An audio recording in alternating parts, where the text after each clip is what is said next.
한번 서로 이렇게 격려하면 좋겠습니다. 메리 크리스마스. 메리 크리스마스. 네, 메리 크리스마스. 복되고 복된 성탄절입니다. 맞죠? 네. 네, 그렇습니다. 정말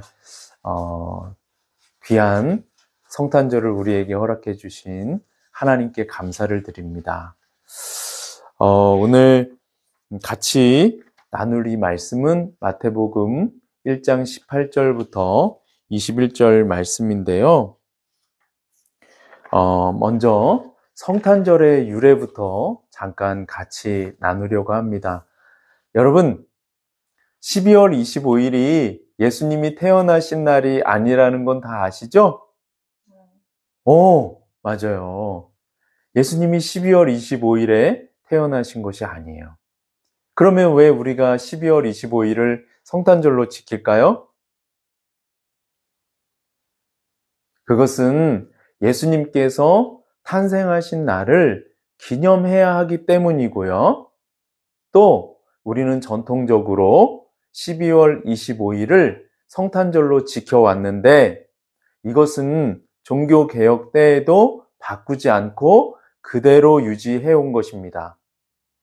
이 성탄절을 처음으로 이렇게 이제 거룩한 날로 정한 것은 567년 토르 공의회에서 정했어요. 물론 그 전에도 계속해서 이 성탄절을 우리가 지켜왔지만 567년에 토르 공의회에서 공식적으로 이 날을 성탄절로 지키자 이렇게 했고요. 1043년부터 크리스마스라는 용어를 기독교에서 사용하기 시작했습니다.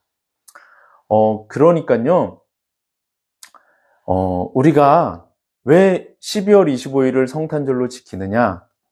예수님께서 언제 태어나셨는지 아무도 알아요, 몰라요? 몰라요.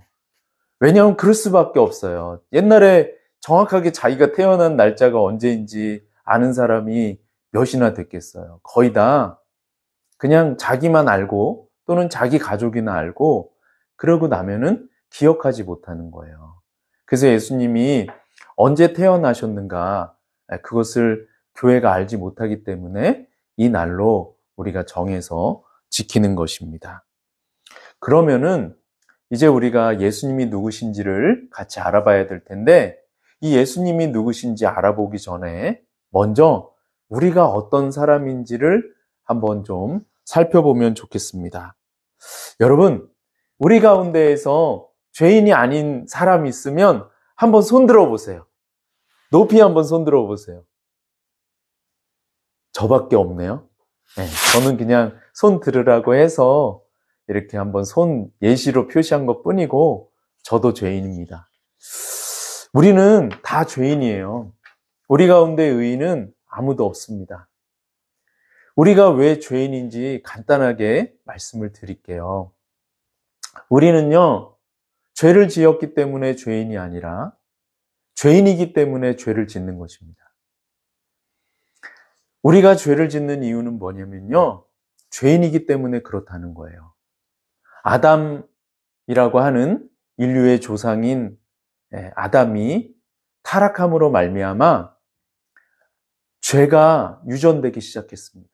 그의 죄성이 모든 사람에게 다 퍼져서 우리가 다 죄성을 가지고 태어나고 죄를 짓는 거예요.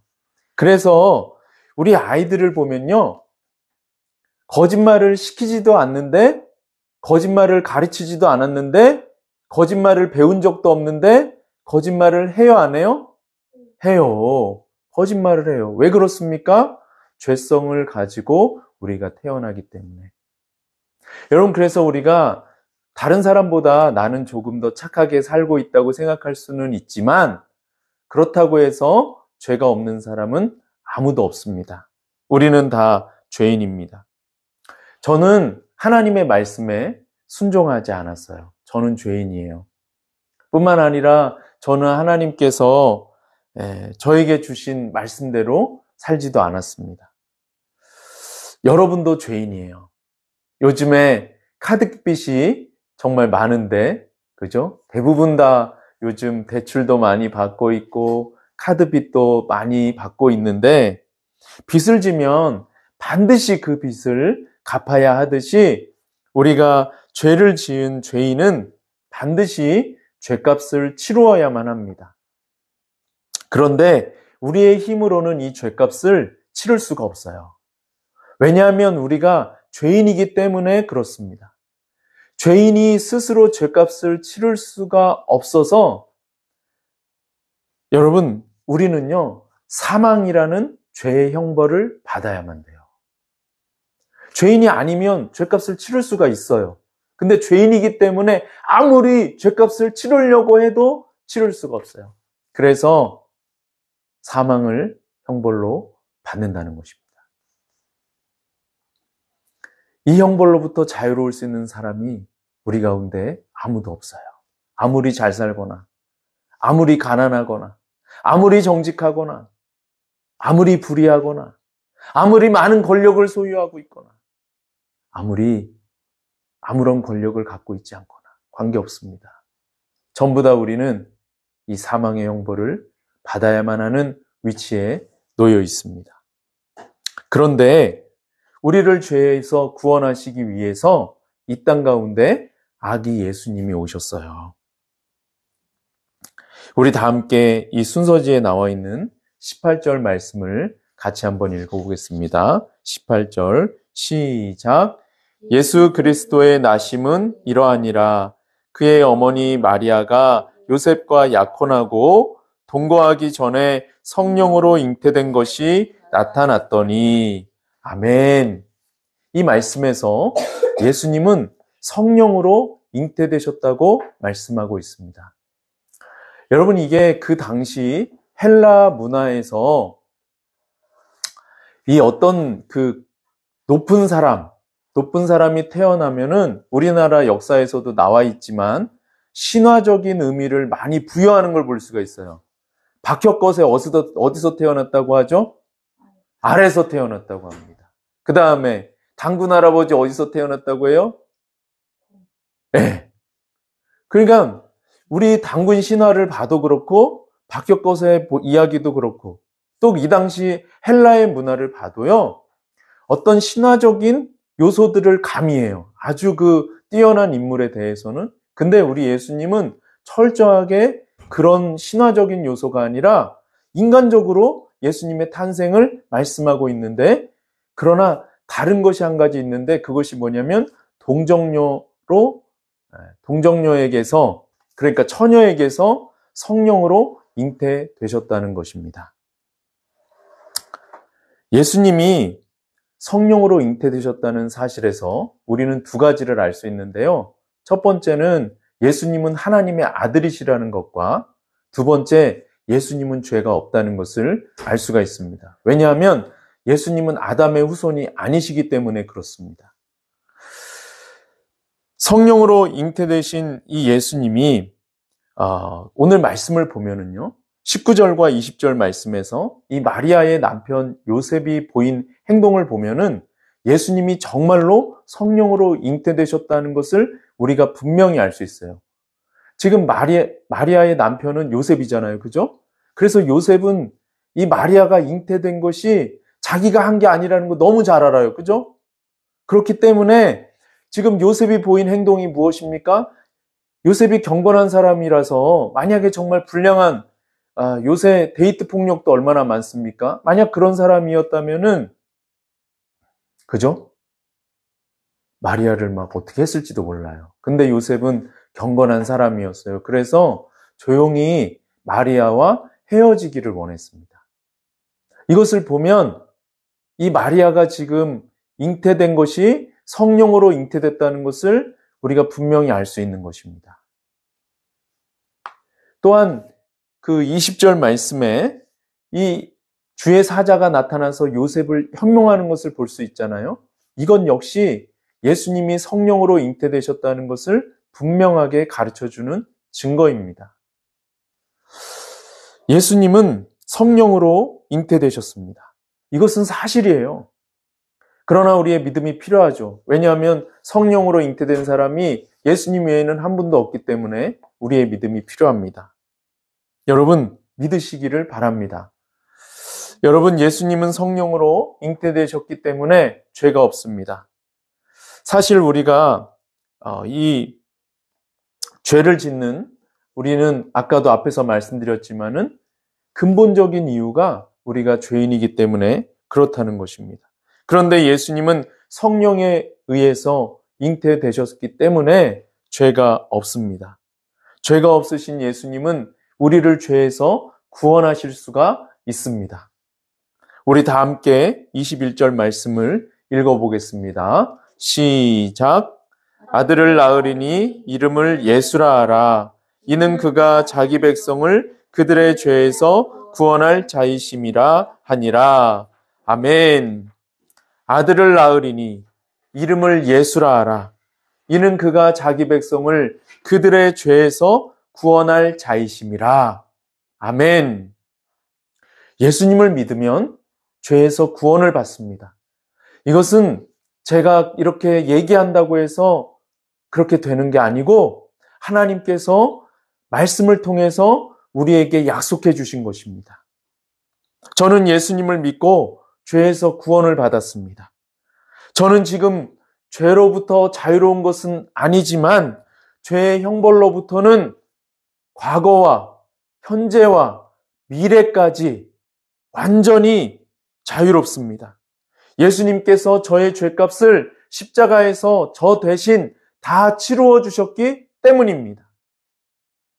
우리를 죄에서 구원하기 위해서 이 땅에 오신 예수님을 지금 여러분의 마음 가운데 구원자와 주인으로 영접하고 구원을 받지 않으시겠습니까?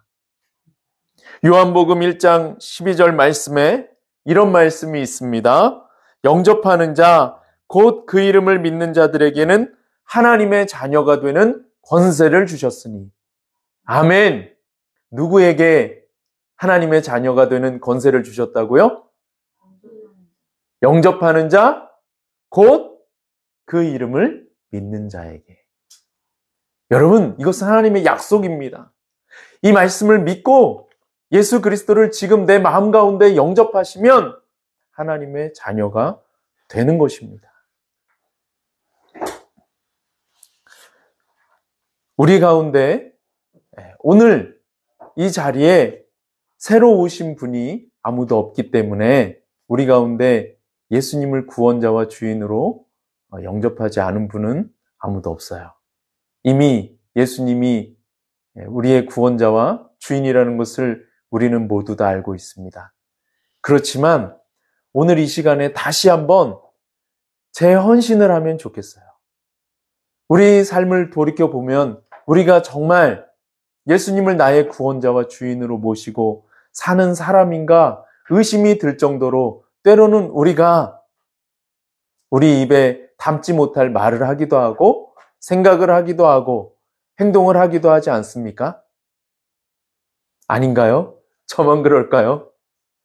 여러분, 그래서 다시 한번 우리 주 예수 그리스도를 오늘 우리의 마음 가운데 구원자와 주인으로 모시고 우리가 다시 한번 주님 앞에서 새로운 삶을 살아가기로 다짐하셨으면 좋겠어요. 여러분 어떠십니까?